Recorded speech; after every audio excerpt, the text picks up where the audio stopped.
नमस्कार दोस्तों, उषा की आवाज़ चैनल में आप सभी का स्वागत है। हमारी आज की कहानी है अच्छे संस्कार। जोर से कांच टूटने की आवाज़ आई। सावित्री जी दौड़कर रसोई में गई। देखा, डिनर सेट की प्लेट जमीन पर बिखर के पड़ी थी। काम वाली सुशीला के चेहरे पर डर साफ दिखाई दे रहा था। तभी बहू भी आ गई और सावित्री जी जो सोच रही थी वही हुआ जिसका डर था। वो डिनर सेट बहुत महंगा था। बहू जाने कहाँ से ढूंढ ढूंढ कर लाई थी। बहू काव्या पहले तो अंग्रेजी में चिल्लाकर बोली, फिर हिंदी में चिल्लाने लगी, तुम्हें अक्ल नहीं है? जानती हो कितना महंगा है? अब इसका नुकसान कौन भरेगा? तुम्हारा दिमाग जाने कहाँ रहता है? अब इसके पैसे मैं तुम्हारी सैलरी में से काटूंगी। सावित्री जी ने पहले काव्या को शांत कराया। तब तक बेटा देवेंद्र भी आ गया। उसने सुशीला को बिठाया और पानी दिया। फिर बोला, आंटी कोई बात नहीं, आगे से ध्यान रखना। सावित्री जी को अपने संस्कार पर फक्र हुआ। उसने देवेंद्र से काव्या को वहां से ले जाने को कहा। काव्या अब देवेंद्र को सुनाने लगी, तुम लोगों ने बहुत सिर पर चढ़ा रखा है इसको। हमेशा लापरवाही से काम करती है। एक बार पैसे कट जाएंगे तब ध्यान रखेगी। सावित्री जी ने सुशीला से कहा, बुरा मत मानना, इसको अभी रिश्तों की समझ नहीं है। तुम काम करके घर जाओ। सावित्री जी सोच रही थी, कम पढ़े लिखे लोग जाहिल कैसे हो गए। काव्या का व्यवहार क्या सही है?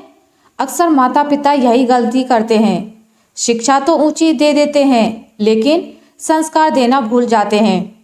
काव्या को भी समझना पड़ेगा कि सम्मान पैसे देखकर नहीं किया जाता है, ये हमारे संस्कार सिखाता है। सावित्री जी भी एक अमीर परिवार से थीं, पर उनके माता पिता घर में काम करने वालों का बहुत सम्मान करते थे और बच्चों को भी उन्होंने यही सिखाया था कि सम्मान के सब भूखे होते हैं।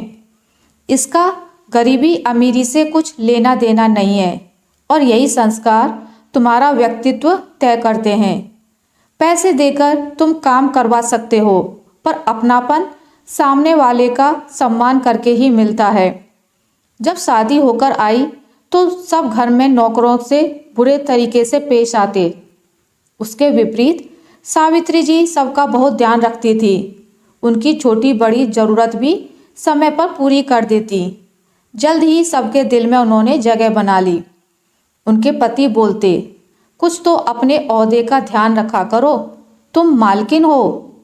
सावित्री जी हंसकर बात टाल देती थी।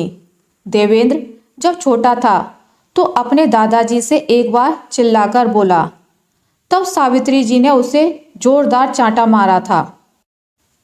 दादाजी बोले, वो अभी बच्चा है। सावित्री जी बोली, इसलिए अभी सीखना जरूरी है। जैसे हम शिक्षा बचपन से देते हैं वैसे ही संस्कार देना भी जरूरी है। और अपने दोनों बच्चों को यही सिखाया कि शिक्षा ही नहीं संस्कार भी ऊंचे रखो। अब बहू को भी सिखाना पड़ेगा। दिल की बुरी नहीं है, जल्दी सीख जाएगी। सावित्री जी ने फ़ोन करके सुशीला को 2-3 दिन आने के लिए मना कर दिया। दूसरे दिन काव्या ने देखा कि बर्तनों का ढेर लगा हुआ है। अब बाई कहाँ ढूंढें? बर्तन कौन मांजेगा? उसने कहा, माँ आप फ़ोन लगाओ ना, वो आपकी बात तो सुनती है। सावित्री जी बोली, पर बेटा कल तुमने कुछ ज़्यादा ही बोल दिया।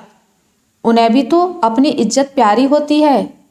अब काव्या को लगा कि माँ कह तो सही रही हैं।